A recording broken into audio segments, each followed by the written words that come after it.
Mario 64 z roku 1996 na videohernú konzolu Nintendo 64. 10 bodov z 10 za mňa. Rozhodne áno. Je zbytočné čakať na záver videa, aby sme sa dozvedeli, akým číslom budem hodnotiť túto hru. Základy či šablóna tejto hry sú do dnešného dňa používané a využívané inými vývojármi pri vytváraní videohier. Ovládanie kamery, súbojový systém, tajné miestnosti, celkový princíp hry, spôsob znovuhrateľnosti levelov, kolektablovanie, správna výzva pre otestovanie schopnosti hráča, príbeh, odomykanie levelov, testovanie zvedavosti hráča, spôsob odmeňovania plus XY iných faktorov, ktorými disponuje táto hra z roku 1996. Hra Super Mario 64 bola niečo ako videoherná biblia pre budúcnosť vývojárov. Na základe tejto hry, manuálu, osnovy, kostry či jednotlivých bodov sa od roku 1996 vyrábajú hry až dodnes. Či už ide o hororovú strieľačku, FPS-ku, dumovku, RPGčko alebo styl akciu s otvoreným svetom, vo všetkých týchto hrách dokážeme nájsť základy z počiatku éry videoherného vrcholu, nápaditosti a vyčerpania všetkých možností typu jednotlivých mechanizmov hry Mária 64.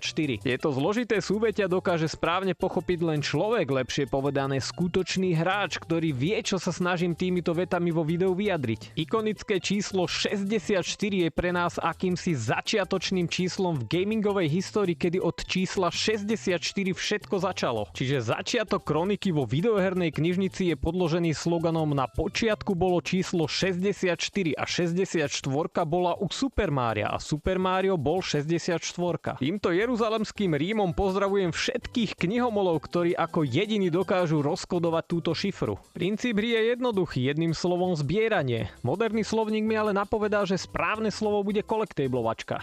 Je to dobrý základ pre každú hru, kedy bežné zbieranie a odmeňovanie funguje dodnes aj mimo gamingového sveta v každodennom živote. Deti zbierajú káčerov na základnej škole, neskôr známky, dospelí zbierajú za peniaze a hráči zbierajú digitálne mince, predmety či trofej. Je to svojím spôsobom len hra so slovami. V každom leveli hry Super Maria 64 vieme nájsť niekoľko hviezd. Po nájdení jednej z týchto hviezd je level ukončený. Každý z levelov ponúka viacero víziev, za ktoré je hlavná odmena jasná, hviezda. Naznačil som niečo, čo ste pochopili správne. Každým jedným levelom sa v hre budeme zaoberať viackrát. No každý level nám pripraví drobné úpravy a zmeny na základe toho, ktorú z hviezd v poradí v danom leveli si ideme práve uloviť. Za zozbierané hviezdy otvárame dvere v zámku princezny Broskyne, za ktorými sa schovávajú ďalšie levely vždy odlišných svetov, ktorých taktiež naďalej zbierame, otvárame ďalšie dvere, až sa nakoniec hry dostaneme k posledným dverám, za ktorými nás čaká hlavný nepriateľ a záporák hry Mr. Boss Bowser starší. O jeho porazení zachránime ovocnú princeznu a základný príbeh hry máme prejdený. Znie to jednoducho, no nezabúdajme, že Mario 64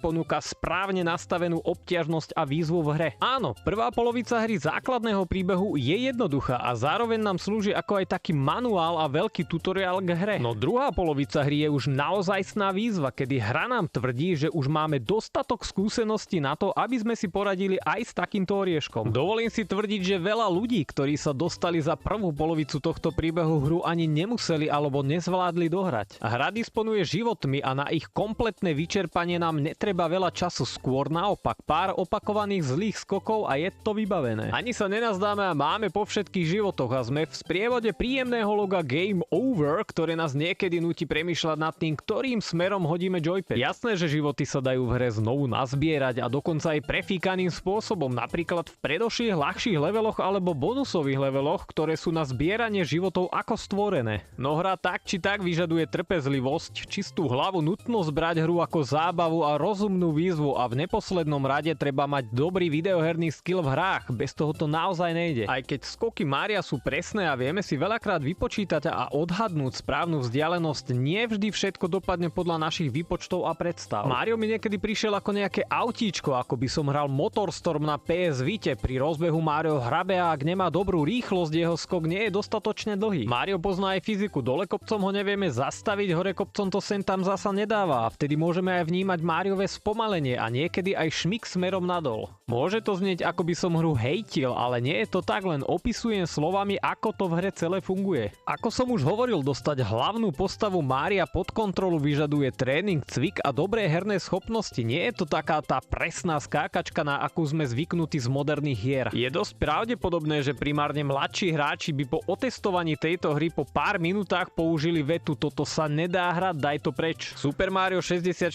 z dôvodu svojho prvenstva má nahnané nejaké extra body navyše oproti titulom, ktoré vyšli po ňom, a preto v tomto prípade je definícia najlepšia hra na svete úplne v poriadku. Ak by niekomu takéto tvrdenie prišlo nerozvážne a príliš zbrklé, našlo by sa pár výnimiek, no treba pečlivo hľadať. Skúsim teda len tak nezáväzne vybrať 3 tituly, ktoré by sme mohli dať vedľa tohto Mária a tváriť sa, že toto sú hry nejakého videoherného počiatku, ktorých prvenstvo pohli herným priemyslom. Dobre, takže 3 hry, ja to teda skúsim. Ico Stray Journey a stačilo. Je to taká téma, kedy by sme sa mohli ľahko zamotať, či dokonca aj pohádať, tak vás teda poprosím v prípade nesúhlasu len o zdravú kritiku. Mario 64 z roku 1996 na konzolu Nintendo 64.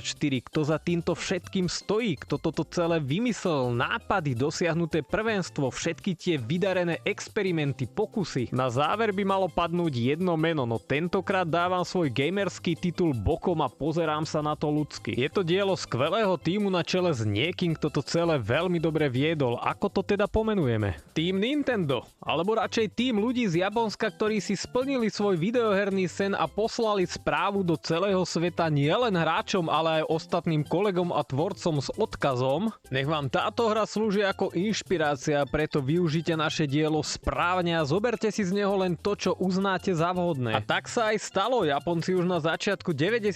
rokov prikladali videohernému biznisu najväčšiu váhu, vášeň a dôležitosť zo všetkých tvorcov. Napríklad v Amerike a Európe pracovali na hrách týmy, ktoré sa skladali niekedy z jednociferných čísiel, no v Japonsku to boli desiatky až stovky ľudí. Čiže môžeme aj na základe tohto skonštatovať, že z Japonska to celé prišlo do celého sveta s nálepkou Super Mario 64. To je to prvé jablko, či prvé zrnko hliny, iskra, hviezda, či jednoducho povedané, to je ten prvý pixel, ktorý sa vydal správnym smerom a ostatní ho už len nasledovali. Je to takto OK a týmto posielam pozdrav aj ja do Japonska videoherným veteránom s odkazom: som Kira 260686, som československý veterán aj vďaka vám, milí kolegovia. Thank you everybody and sayonara.